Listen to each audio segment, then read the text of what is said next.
Para sobat maestro yang dikasihi Tuhan, kita berjumpa lagi dalam acara Maestro Golden Moment. Pada hari ini adalah hari Minggu, di mana pada hari ini adalah Minggu Advent yang keempat.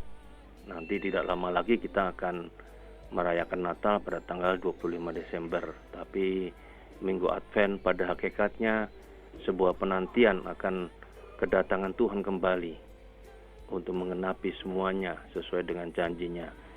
Dan biarlah sukacita Natal pada tahun ini akan ada dalam kehidupan kita, sekalipun kita mungkin mengalami kesulitan karena sudah 1 tahun kita mengalami masa pandemi ini, sehingga kita tidak bisa berkumpul di gereja, tidak bisa merayakan secara on-site, ya, jumpa tatap muka dengan anggota-anggota jemaat dan sebagainya. Tapi tanpa mengurangi itu semua, kita percaya bahwa sukacita dan damai sejahtera Natal tetap hadir di dalam kehidupan kita, sekalipun kita di rumah saja dan kita menerapkan protokol kesehatan untuk mengatasi wabah pandemi tidak makin menjadi lebih besar daripada yang sekarang. Nah, mari kita sebelum membaca kitab firman Tuhan dan kita merenungkan sabdanya, mari kita berdoa terlebih dahulu kepada Tuhan. Bapa di dalam surga, terpujilah namamu ya Tuhan, oleh karena Engkau adalah Allah yang baik. Sehingga kami sebagai senior dan seniorita, para lanjut usia di atas 60 tahun, masih bisa berjumpa dalam persekutuan yang indah pada saat ini. Persekutuan yang indah yang kami menikmati jalinan kasih, dan sungguh-sungguh kami merasakan bisa berbagi berkat lewat kesaksian-kesaksian pada acara Maestro Golden Moment. Kami mensyukuri ini semua ya Tuhan, karena sebagai para lanjut usia kami masih diberi kesempatan untuk beribadah sekalipun lewat radio. Dan radio Tuhan pergunakan untuk memuliakan nama Tuhan. Dan biarlah kami ya Tuhan hari ini, sebelum kami merayakan Natal, kami juga menikmati berkat Tuhan lewat persekutuan yang indah di acara Maestro Golden Moment ini. Kami sebentar akan membaca firman-Mu ya Tuhan. Roh Kudus kiranya akan menerangi hamba-Mu.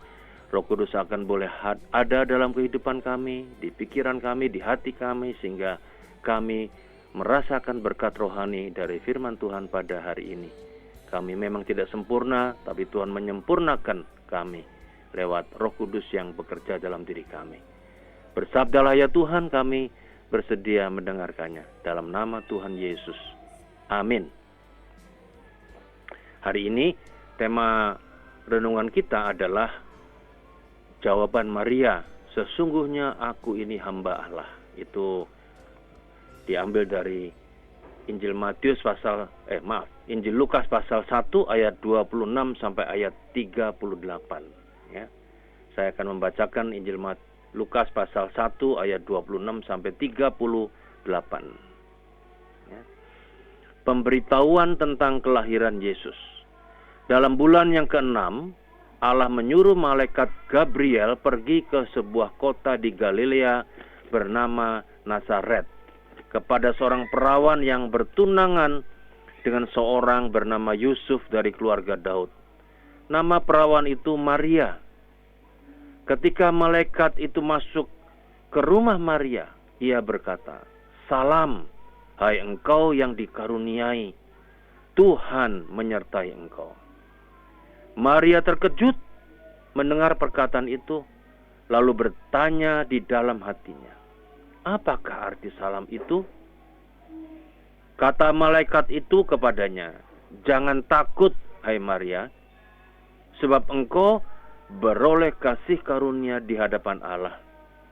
Sesungguhnya engkau akan mengandung dan akan melahirkan seorang anak laki-laki, dan hendaklah engkau menamai dia Yesus. Ia akan menjadi besar dan akan disebut anak Allah yang maha tinggi. Dan Tuhan Allah akan mengaruniakan kepadanya tahta Daud, bapa leluhurnya. Dan ia akan menjadi raja atas kaum keturunan Yakub sampai selama-lamanya. dan kerajaannya tidak akan berkesudahan. Kata Maria kepada malaikat itu, bagaimana hal itu mungkin terjadi karena aku belum bersuami? Jawab malaikat itu kepadanya, Roh Kudus akan turun atasmu dan kuasa Allah yang maha tinggi akan menaungi engkau. Sebab itu anak yang kau lahirkan itu akan disebut kudus, anak Allah.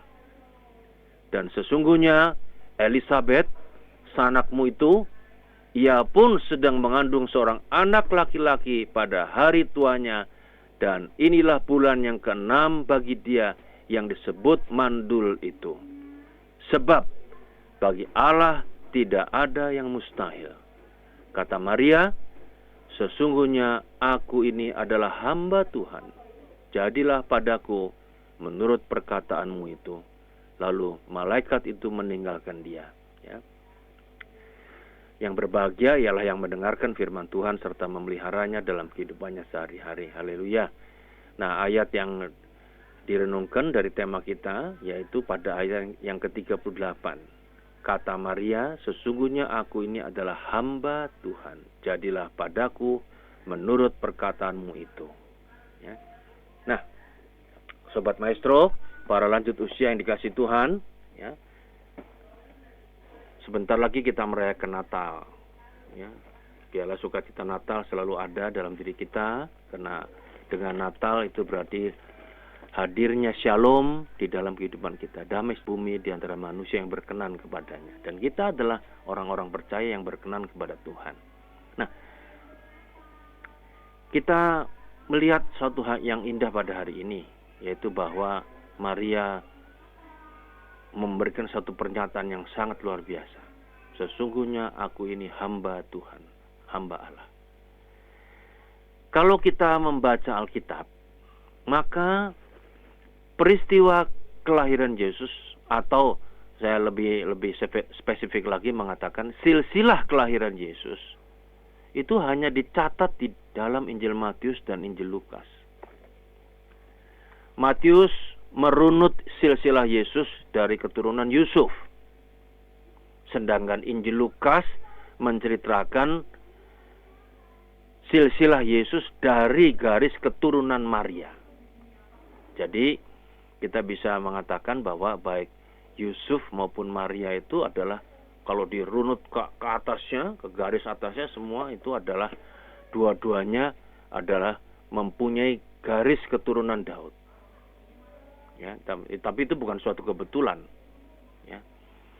Nah, itu sebabnya kenapa nama Yesus beberapa kali disapa sebagai anak Daud. Walaupun dia bukan anak secara lahiriah dari Raja Daud, tapi keturunan, dirunut dari keturunan Daud.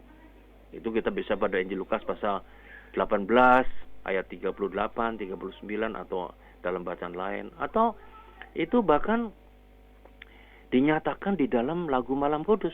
Kalau saudara menyanyikan lagu Malam Kudus, itu di bagian akhir itu dinyanyikan itu.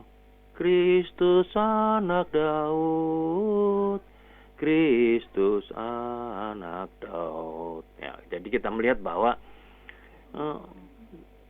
garis keturunan Daud itulah Yesus hadir dalam dua, ya, person Yusuf dan person Maria. Nah, dari sudut pandang iman, para penulis Injil itu begitu percaya bahwa kelahiran Yesus Sang Mesias melalui Maria yang pada saat itu sudah bertunangan dengan Yusuf merupakan bagian dari rancangan Tuhan dan sekaligus pemenuhan janjinya kepada Raja Daud. Ya, lihatlah ungkapan tadi, malaikat membawa pesan Allah kepada Maria. Ya, malaikat Gabriel memberi pesan. Ia akan menjadi besar dan akan disebut anak Allah yang maha tinggi, dan Tuhan akan mengaruniakan kepadanya tahta Daud, bapa leluhurnya, dan ia akan menjadi raja atas keturunan Yakub sampai selama-lamanya, dan kerajaannya tidak berkesudahan. Itu pada ayat yang ke-32 dan 33 dari bacaan kita tadi, Injil Lukas pasal 1. Nah, bagaimana reaksi Maria ketika dia menerima berita dari Gabriel tadi? Ya. Nah, saya mau memberikan catatan paling tidak ada 2. Satu, yaitu yang pertama, Maria itu terbuka hatinya, terbuka pikirannya, terbuka semuanya kepada Tuhan. Ada keterbukaan. Ya. Keterbukaan di sini artinya apa? Seorang Maria yang waktu itu hanya bertunangan, dia ikut mengusahakan agar apa yang direncanakan atau apa yang dibuat Tuhan itu berhasil. Maria tidak menentang. Maria tidak menggagalkan. Tidak. Ya. Itu jelas.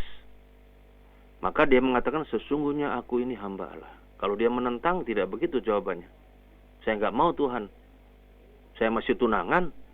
Saya mikir risikonya. Bagaimana? Itu merupakan sebuah perzinahan. Barangkali begitu pikiran Maria. Tapi tidak. Jadi Maria terbuka. Terbuka artinya apa? Ikut mengusahakan agar apa yang direncanakan Tuhan itu berhasil. Ya. Jadi kita melihat, nah, tapi sebagai manusia, Maria itu tentu berpikir dalam ukuran-ukuran yang tidak dipakai malaikat Gabriel. Ya. Malaikat Gabriel memakai pikiran yang seolah-olah gampang aja gitulah. Pokoknya kamu akan mengandung, punya anak dan sebagainya. Ya. Tapi sebagai manusia, Maria berpikir. Itu sebabnya dia berkata kepada malaikat Gabriel, bagaimana hal itu mungkin terjadi karena aku belum bersuami. Injil Lukas pasal 1 ayat 34. Dan Gabriel pun kemudian meluruskan pertanyaan atau pikiran Maria tadi. Ya. Dan kemudian kita melihat setelah menerima penjelasan Gabriel, Maria terbuka. Dan keterbukaan Maria itulah yang menjadi kekuatan. Jadi kalau kita melihat Maria ini, dia menerima itu bukan merupakan sebuah kesediaan buta, nurut saja, ngikut saja, tidak. Dia berpikir, dia merenung.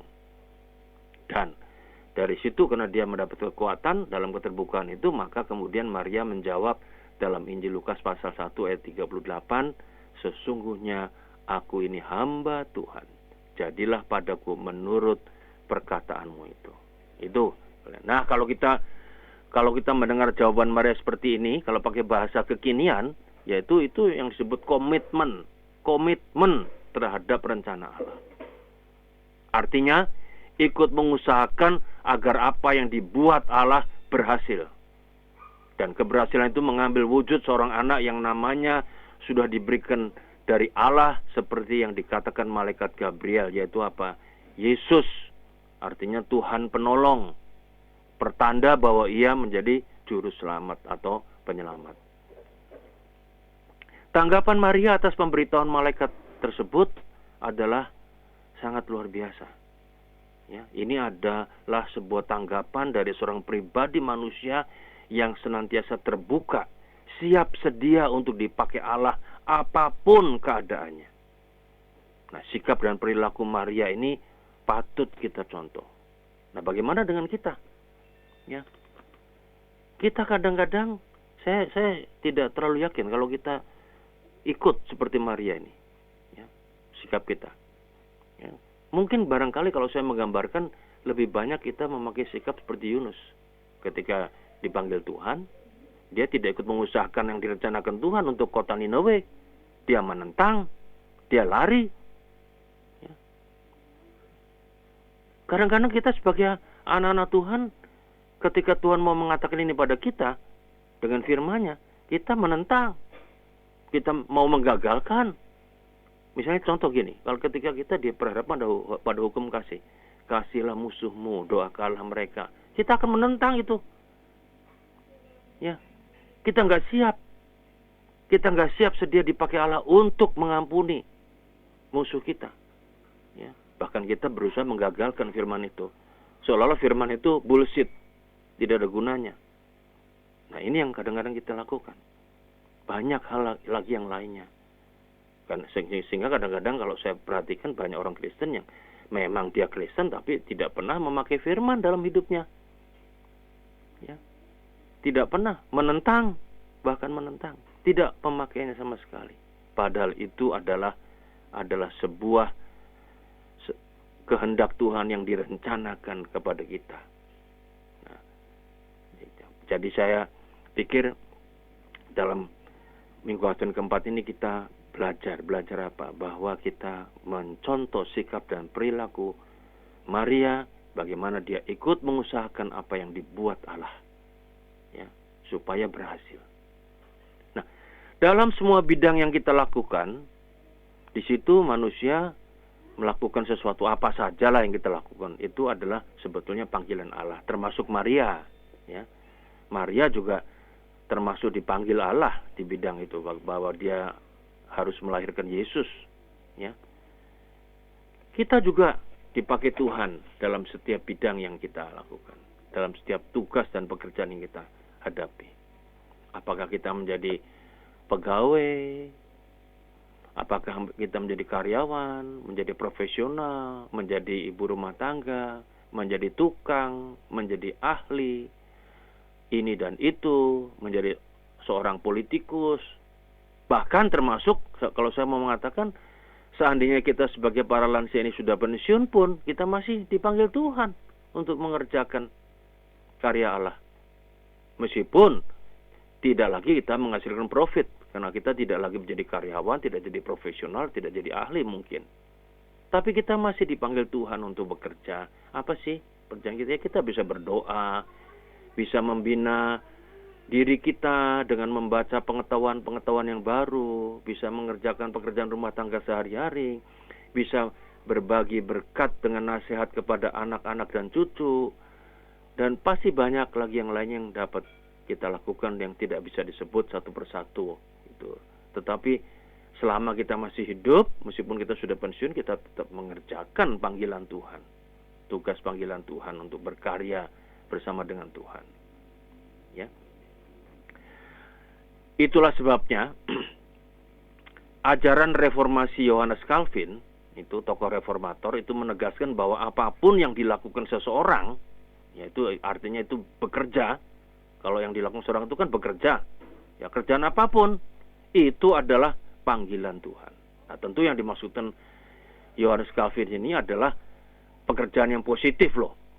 Ya, pekerjaan positif itu adalah panggilan Tuhan, bukan pekerjaan yang negatif. Misalnya pekerjaan menjadi maling, pencuri, ya itu bukan panggilan Tuhan. Tuhan tidak menyuruh kita untuk mencuri, hukumnya sudah jelas. Tapi pekerjaan positif, apakah saudara ahli ini, itu profesional, ibu rumah tangga, apapun, siapapun, itu adalah sebuah panggilan dari Tuhan. Nah, karena itu panggilan Tuhan, itu berarti apa? Apapun yang kita lakukan itu harus disertai tanggung jawab, sungguh-sungguh, berdedikasi, bermutu, jujur, setia, integritas, sebab kita mengakui bahwa dari Tuhan sendirilah berasal penugasan itu. Allah memakai kita untuk melakukan sesuatu dalam bidang apapun. Ya. Semua bidang.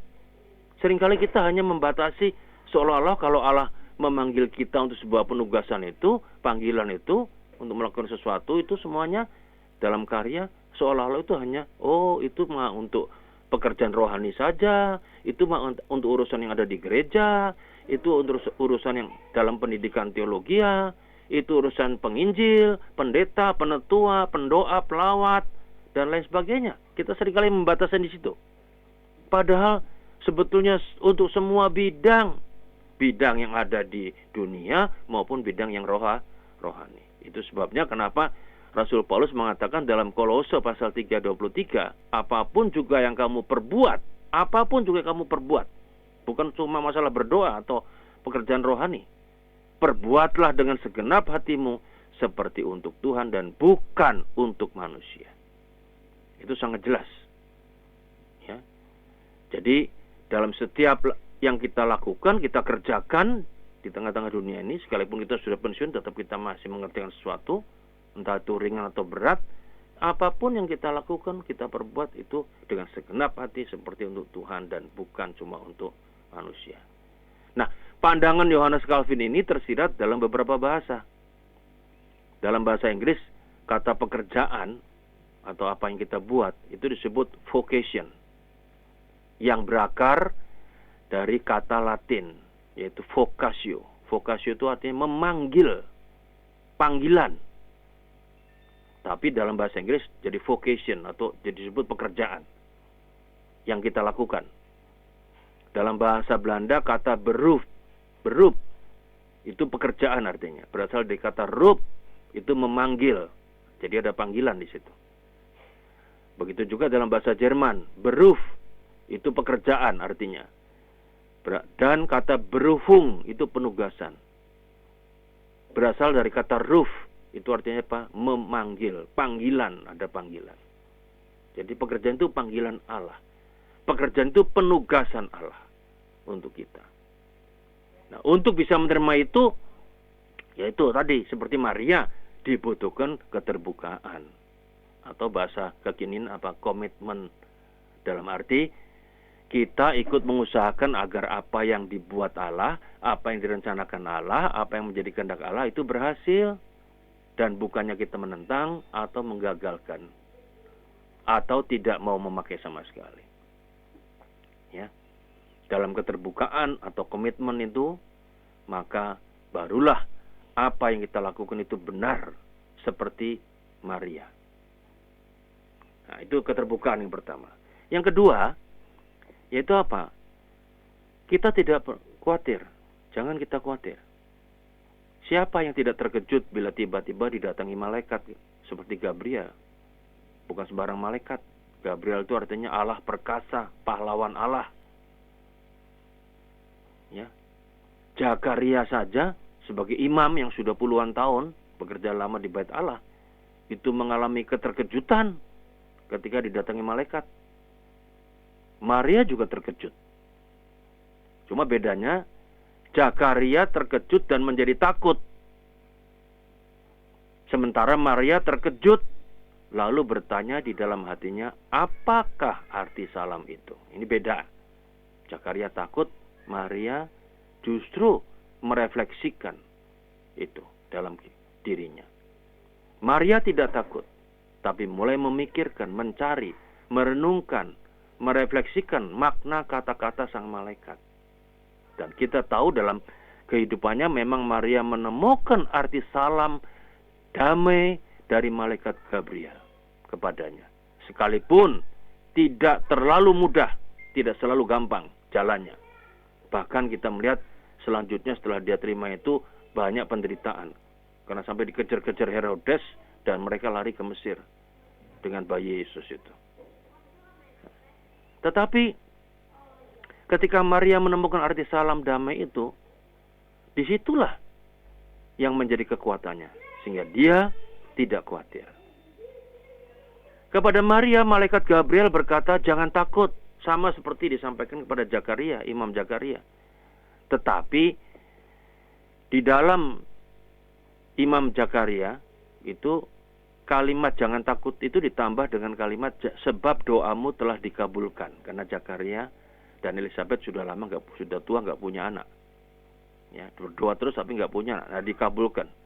Sementara kepada Maria, ya, itu jangan takut itu dijelaskan.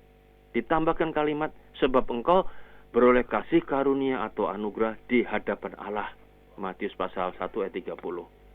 Allah melalui malaikat Gabriel mengajar Maria agar semakin berani hidup menurut jalan yang tidak tersangka-sangka, tetapi bukan jalan asal-asalan. Bukan jalan menentang Tuhan, bukan jalan menggagalkan Tuhan. Dengan tidak khawatir Maria menemukan anugerah yang ada di hadapan Allah, yakni pemberian yang diperhatikan Allah sendiri yang menjadi kesayangannya Allah, yaitu anak tunggal Bapa yang bernama Yesus. Nah, jadi kalau kita menyadari bahwa kita menjauh seperti Maria, kita ini sebagai hamba Allah, maka kita tidak boleh khawatir. Jangan takut, jangan khawatir. Ya. Beberapa hari yang lalu saya terlibat dalam grup WA di komunitas saya karena ada seorang yang kemudian bertanya, ini jangan takut, kalimat jangan, ada gambar jangan takut 365 kali di dalam Alkitab, ya. Lalu kemudian orang-orang itu mencari di Google. Enggak 365 kali. Di Google katanya jangan takut itu cuma ada 100 kali di Perjanjian Lama dan 28 kali di Perjanjian Baru. Ya, jadi cuma 138. Lalu ada lagi yang menjawab, janganlah takut itu di Perjanjian Lama cuma 61 dan di Perjanjian Baru cuma 1. Jadi total cuma 90 kali atau 62 kali. Kira-kira begitu terjadi. Lalu kemudian saya menjelaskan, kita tidak usah berpikir tentang 35 kali atau 366 kali. Karena ada yang mengatakan juga 366 kali, lalu dibuat ilustrasi. Nah itu berarti apa janjinya tiap hari itu jangan takut. Karena 1 tahun kan 365 hari. Bahkan dilebihkan 1, tambah dikasih bonus 1. Jadi kita nggak perlu takut. Tapi saya pikir tidak perlu kita sampai ke arah sana. Tapi yang mau dikatakan adalah memang jangan takut kita. Karena kita punya Tuhan, itu saja. Nah, saya menjelaskan bahwa dalam bahasa asli Alkitab Ibrani dan Yunani, banyak kata yang sepadan yang dipakai untuk kata khawatir atau takut. Yaitu ada kata gelisah, ada kata bimbang, ada kata khawatir, kata takut, kata resah, kata gentar. Itu ada. Ya. Dan lain-lainnya. Jadi maksud dari 365 kali adalah janji Tuhan supaya kita tidak takut, tidak khawatir, tidak bimbang, tidak gelisah, tidak gentar, tetapi sebaliknya menyerahkan hidup yang kita jalani dengan iman kepada Tuhan, karena Dia rancangannya tidak pernah gagal untuk memberikan shalom kepada manusia yang berkenan kepadanya. Itu sebabnya nyanyian malaikat ketika Yesus lahir, kemuliaan bagi Allah di tempat yang maha tinggi dan damai sejahtera di bumi di antara manusia yang berkenan kepadanya. Atau kalau memakai bahasa kitab Nabi Yeremia, di Yeremia pasal 29 ayat 11 dikatakan bahwa Tuhan tidak merancangkan kecelakaan pada kita, tapi merancangkan damai sejahtera. Jadi contoh kalimat jangan gelisah, jangan bimbang, jangan khawatir, serahkan khawatirmu, ya, semuanya itu gagasannya setara. Dalam perspektif itu kita mengerti pernyataan jangan takut sampai 365 kali yang dipakai sebagai sebuah ilustrasi untuk pemberitaan firman. Itu maksudnya apa? Kita belajar mempercayakan hidup ini kepada Maria. Sekalipun tidak mudah, Maria juga tidak mudah ketika dia menerima itu. Ya. Di sini kita belajar untuk tidak khawatir menjalani hidup ke masa depan.